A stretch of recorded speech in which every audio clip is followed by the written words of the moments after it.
एक बार परम ऋषि दुर्वासा को दुर्योधन ने 4 महीने सेवा करके प्रसन्न किया। तो दुर्वासा जी बड़े सिद्ध महापुरुष हैं और शाप और वरदान देने में समर्थ है और क्रोधी भी है। अब वो जलता था पांडवों से, यद्यपि उस समय पांडव वनवास में थे। तो उसने कहा कि प्रभु 4 महीने हमारे यहाँ आपने सेवा का अवसर दिया, एक दिन हमारे बड़े भाई युधिष्ठिर को भी सेवा का अवसर दीजिए, 60,000 शिष्य साथ में। पर ऐसे समय में जाइए जिस समय द्रौपदी ने सूर्य के द्वारा दी हुई बटलोई से प्रसाद पा लिया।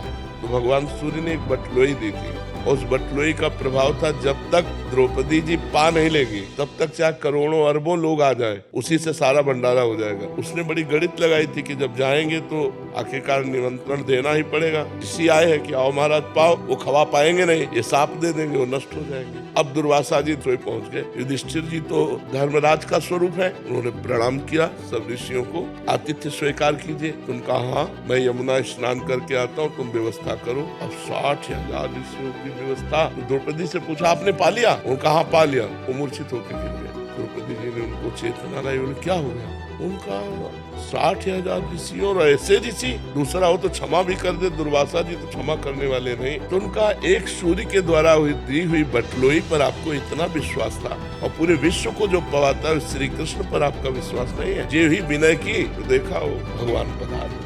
द्रौपदी भूख लगी, तो जिस समस्या में हम फंसे उसी समस्या की आप बात कर। 60,000 ऋषि दुर्वासा जी आए हैं, बोले ये सब बातें बात की, पहले हमें भूख लगी।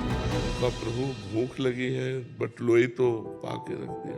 बोले ले आओ बटलोई। भला कोई पवित्र नारी पात्र जूठा क्यों छोड़ के धो के रख दे, उसमें कुछ लगा रहे। दूसरी बात वरदान था कि द्रौपदी के पा लेने के बाद बटलोई में कुछ नहीं रहेगा, और उसमें भगवान ने शीत निकाला, एक साग की पत्ती, और जे ही अपने मुख में डाला। और विश्वात्मा है ना भगवान, सबके हृदय में विराजमान। कहा जाओ बुलाओ ऋषियों को।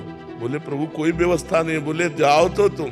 और वहां सब यहाँ तक भर गए, क्योंकि भगवान तृप्त हुए तो सब भीम बुलाने गए। दुर्वासा जी ने कहा कि हमारी तो इच्छा बिल्कुल अब एक आचमन करने की भी नहीं रह गई। शिष्यों ने कहा गुरुजी और जो आदेश करोगे पालन करेंगे, भोजन की बात मत कहना। तो उनका बेटा वरदान मांग लो, लेकिन हमें भोजन के लिए मत। तो उनका जिस भावना से दुर्योधन ने आपको भेजा था वो उसी भावना को प्राप्त हो जाए।